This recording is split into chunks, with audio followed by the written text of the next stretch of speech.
শুভ সন্ধ্যা ভাই। আজকে আপনাদের লগে কিছু শেয়ার করি কথাবার্তা।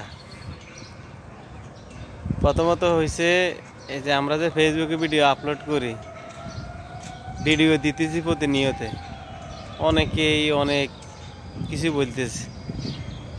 মানুষের কথা শুনি আর ভালো লাগে না, মনে হয় কাজকর্ম ছাড়ে দিই ফেসবুকের।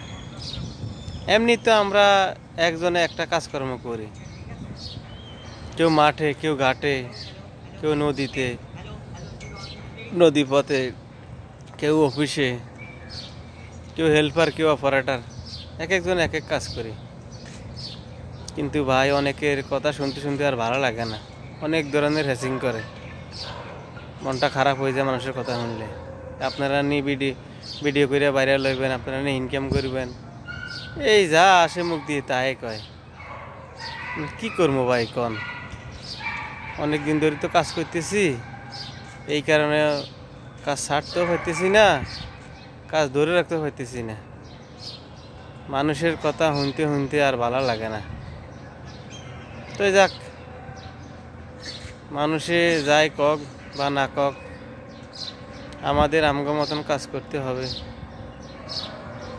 ধৈর্য ধরতে হবে, আর আমাদের ভাগ্য থাকতে হবে।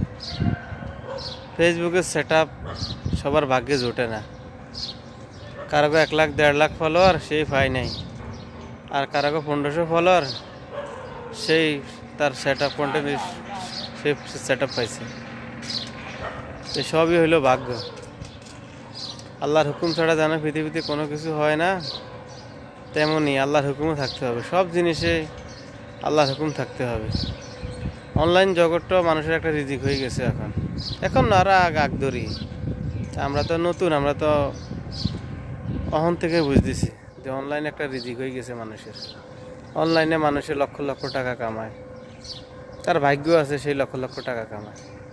যদি আমার ভাগ্য থাকতো তাহলে আমিও লক্ষ লক্ষ টাকা কামাইতাম। আসলে ভাই সত্যি, অনেকে বলতেছে যে ভাই এই মাসে আইফোন কিনেছি, অনেক কষ্ট করেছি, অনেক দিন ধরে ফেসবুকের টাকা দিই। কেউ বলতেছে জায়গা কিনেছে, কেউ আবার ফ্ল্যাট বাড়ি কিনেছে। আসলে ভাই সত্য, ফেসবুকে অনেক ইনকাম, তবে ধৈর্য ধরে বলতেছে যে লেগে থাকতে হবে। যাক, আল্লাহ ভরসা, ধৈর্য ধরে লেগে আছি। অনেকের অনেক কথা শুনতেছি, বলক এমন আছে তাকে কথায় একদিন জয় হবে, তাকে মুখের কথা একদিন জয় হতে পারে। তো দেখা যাক ভাগ্যে কি আছে, ভাগ্যের কথা তো বলা যায় না। দেখা যাক নসিবে কি রাখছে আল্লাহ, আমরা তো চেষ্টা করে যাইতেছি।